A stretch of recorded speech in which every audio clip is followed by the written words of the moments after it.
आप देख रहे हैं इंडिया टाउन न्यूज, भारत की बात।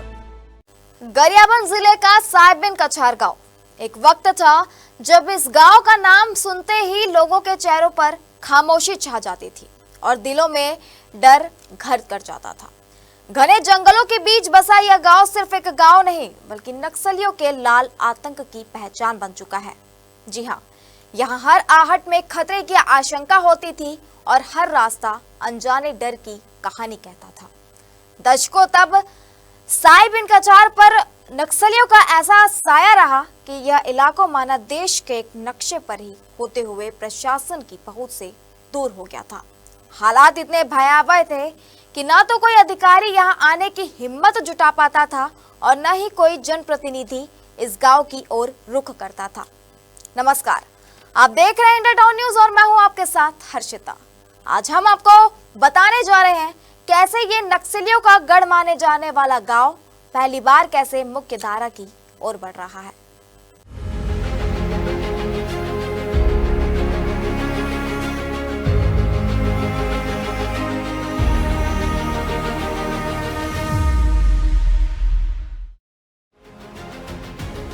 गरियाबंद जिले का साहिबबिन कछार गांव जो कभी नक्सलियों के लाल आतंक के साए में सिमटा हुआ था, जहां हर दिन डर और अनिश्चितता के बीच गुजरता था और जिसे कभी नक्सलियों की राजधानी कहा जाता था, आज वही गांव एक नई कहानी लिख रहा है। अब यह गांव नक्सल मुक्त हो चुका है और बदलती इस तस्वीर का जश्न आज पूरे गांव ने दिल खोलकर मनाया।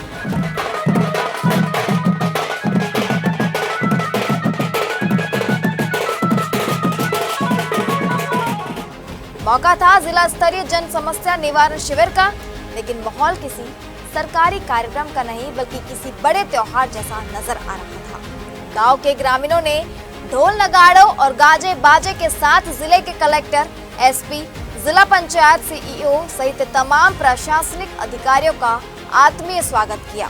सालों तक प्रशासन से दूर रहे इस गाँव के लोगों के लिए यह पल सिर्फ एक कार्यक्रम नहीं बल्कि भरोसे और जुड़ाव की वापसी का प्रतीक था।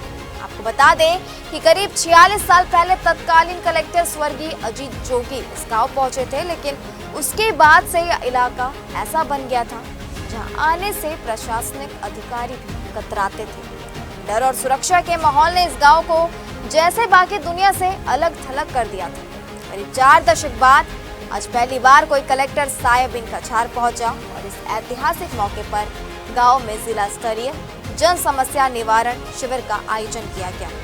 इस दौरान बड़ी संख्या में ग्रामीण शिविर में पहुंचे, अपनी समस्याएं रखी और सरकार की विभिन्न योजनाओं की जानकारी भी दी। साहिबबिन कछार की यह बदली तस्वीर सिर्फ नक्सल मुक्त होने की कहानी नहीं है बल्कि यह उस भरोसे की वापसी है जो वर्षों के डर के कारण कहीं खो गया था और फिर से लौट रहा है। अभी तक इस गांव में हम पहुंच नहीं पाए थे। प्रशासन की योजना कैसे चल रही है इसके बारे में जानकारी नहीं हो पाती थी। इस कारण हमने यहाँ पर जिला स्तरीय जन समस्या निवारण शिविर लगाए हैं और इसमें लोगों के द्वारा बहुत सारे मांग जैसे सड़क, बिजली, पानी, चिकित्सालय आदि संबंधित समस्याएं बताई है। इसमें बहुत सारे जो विषय हैं जो अपने अधिकार क्षेत्र में जिनको हम कर सकते हैं और हमारे संसाधनों के अंदर हो सकता है, उस काम को हम प्राथमिकता से करेंगे। शेष अन्य जो बड़े मांग है जो शासन स्तर का है उसको शासन स्तर तक पहुंचाएंगे। जनप्रतिनिधि भी यहाँ पे आना चाहें तो विशेष रूप से फोर्स एवं उनको अनुमति नहीं मिलती थी, लेकिन आज कोई फोर्स बिना कोई सिक्योरिटी का आज पूरे के पूरे जनप्रतिनिधि के साथ पूरी सरकार अंतिम गांव जिसको साहिबबिन कछार माना जाता था, नक्सलियों का गढ़ माना जाता था, यहाँ पे आके कैंप लगाया गया है। और निश्चित रूप से कैंप में बहुत सारे हितग्राहियों को बहुत सारा लाभ, चाहे प्रधानमंत्री आवास योजना का लाभ हो, चाहे महतारी वंदन का लाभ हो, चाहे सभी लाभों के साथ जोड़कर उनके हालचाल पूछकर उनके सभी प्रकार का लाभ देने का जो काम चल रहा है, निश्चित रूप से हमारे यशस्वी सरकार विष्णुदेव साय सरकार के नेतृत्व और उनके संकल्प के साथ आज हम यह खुशहाली दिन देख पा रहे हैं। इससे बड़ा उत्सव का दिन भी और कुछ नहीं हो सकता।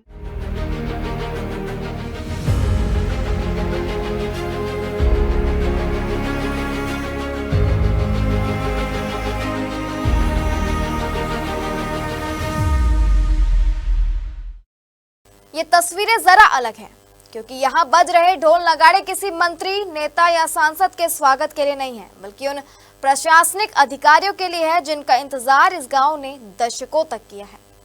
नक्सल मुक्त होने के बाद पहली बार जब प्रशासन साय बिन कछार पहुंचा तो गांव वालों ने दिल खोलकर उनका स्वागत किया और यह स्वागत अपने आप में इस बदलते दौर की सबसे बड़ी कहानी कहता है।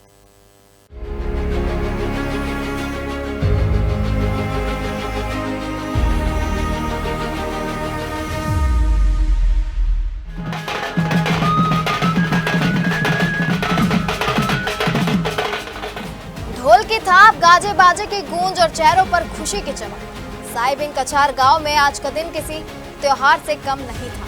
तो स्वागत किसी राजनीतिक हस्ती का नहीं, बल्कि जिले के कलेक्टर, एसपी, जिला पंचायत सीईओ और प्रशासनिक अमले का। वही प्रशासन जिसे वह गांव सालों तक दूर रहा और जहां से अधिकारी भी कतराते थे। साय बिन कछार एक ऐसा गांव जिसने नक्सलवाद का दर्द करीबी से झेला है, जहाँ के ग्रामीण वर्षों तक लाल आतंक के साए में जीने को मजबूर रहे। हर दिन डर के बीच बीतता था और विकास जैसे शब्द सिर्फ कहानियों में सुनाई देते थे। हमारा पहला मुद्दा है तो टावर, दूसरा मुद्दा है रोड, तीसरा मुद्दा है बिजली और चौथा मुद्दा है यहाँ प्राथमिक कन्या आश्रम को इंदा गांव में है, उसका पुनः साय बिन कछार किया जाए। कलेक्टर आए तो 40-46 साल के बाद पहुँचे हैं, इसलिए इसी आशा के तुरसा के साथ विकास होगा करके हमारा गांव क्षेत्रवासी आशा रखते। लेकिन अब हालात बदल चुके हैं। नक्सल मुक्त होने के बाद गांव के लोग अब मुख्य धारा से जुड़ना चाहते हैं। वे चाहते हैं कि शासन की योजनाएं उनके दरवाजे तक पहुंचे, बच्चों को शिक्षा मिले, गांव में सड़क, स्वास्थ्य और रोजगार के अवसर मिले। यही वजह है कि जिला स्तरीय जन समस्या निवारण शिविर में आज पूरा गांव उमड़ पड़ा। ग्रामीणों ने अपनी समस्याएं रखी और साथ ही सरकार की विभिन्न योजनाओं की जानकारी भी।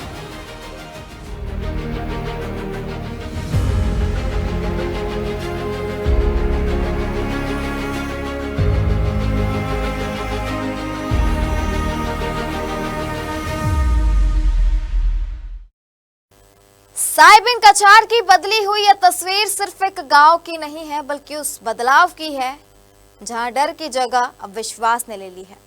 दशकों तक जहां सन्नाटा और खौफ था, वहीं अब विकास की उम्मीद और उत्साह नजर आ रहा है।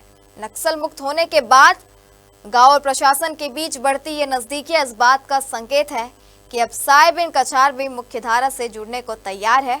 और अगर यही जुड़ाव लगातार बना रहा तो वो दिन दूर नहीं जब कभी लाल आतंक के नाम से पहचाने जाने वाला ये गांव विकास की नई पहचान बन जाएगा। इसी के साथ मुझे दीजिए इजाजत और आप देखते रहिए इंडिया टाउन न्यूज भारत के बाद। नमस्कार। आप देख रहे हैं इंडिया टाउन न्यूज भारत की बात।